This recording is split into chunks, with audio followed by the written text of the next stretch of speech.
Goa Organics వారి skin care, hair care, wellness products కోసం AP, తెలంగాణలో డిస్ట్రిబ్యూటర్లు కావాలను వివరాలకు స్క్రీన్ పైన ఉన్న నెంబర్కి కాల్ చేయండి. ఎన్నికల వేళ ఓటేయాలంటేనే చాలా మందికి బద్ధకం. కొందరైతే ఆఫీసులకు సెలవిచ్చినా కూడా ఇంట్లోనే ఉండిపోతారు. కానీ పోలింగ్ బూత్ కు వెళ్లి ఓటు మాత్రం వెయ్యరు.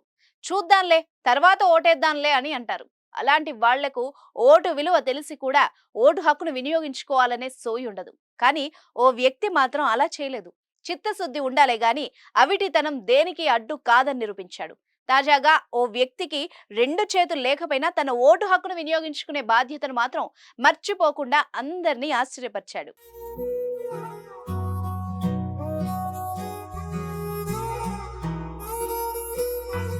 గుజరాత్ లో రెండో దశ ఎన్నికల్లో అంకిత్ సోని అనే వ్యక్తి తనకు రెండు చేతులు లేకపోయినా కూడా కాలితో ఓటు వేసి ఔరా అనిపించాడు. ఒంట్లో అన్ని అవయవాలు ఉన్నా కానీ ఓటు వేసేందుకు బద్దకించే వాళ్ల చెంప మీద కొట్టినట్టుగా రాజ్యాంగం తనకు కల్పించిన హక్కును వినియోగించుకున్నాడు.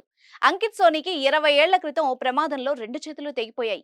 అయినా కానీ ఎంతో బాధ్యతగా ఓటు వేసేందుకు గుజరాత్ లోని నడియాడ్లోని పోలింగ్ బూత్ లోకి వచ్చి తన ఎడమకాలి బొటిన వేలితో తన ఓటు హక్కును వినియోగించుకొని అందరికీ ఆదర్శంగా నిలిచాడు. అయితే ఈ సందర్భంగా అంకిత్ సోను మాట్లాడుతూ గత 20 ఏళ్లలో తాను ఏనాడు ఓటు వేయకుండా ఉండలేదని చెప్పాడు.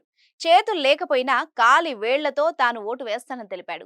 ఓ ప్రమాదంలో తన రెండు చేతులు కోల్పోయినా కానీ ఏనాడు తన బాధపడలేదన్నాడు. ఎంతో ఆత్మస్థైర్యంతో ముందుకెళ్లానని చెప్పాడు.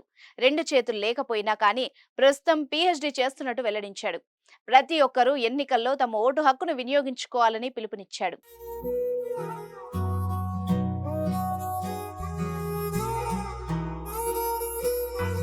సుమన్ టీవీలో మీ పర్సనల్ అండ్ బిజినెస్ ప్రమోషన్స్ కోసం కింది నెంబర్కి కాంటాక్ట్ చేయండి.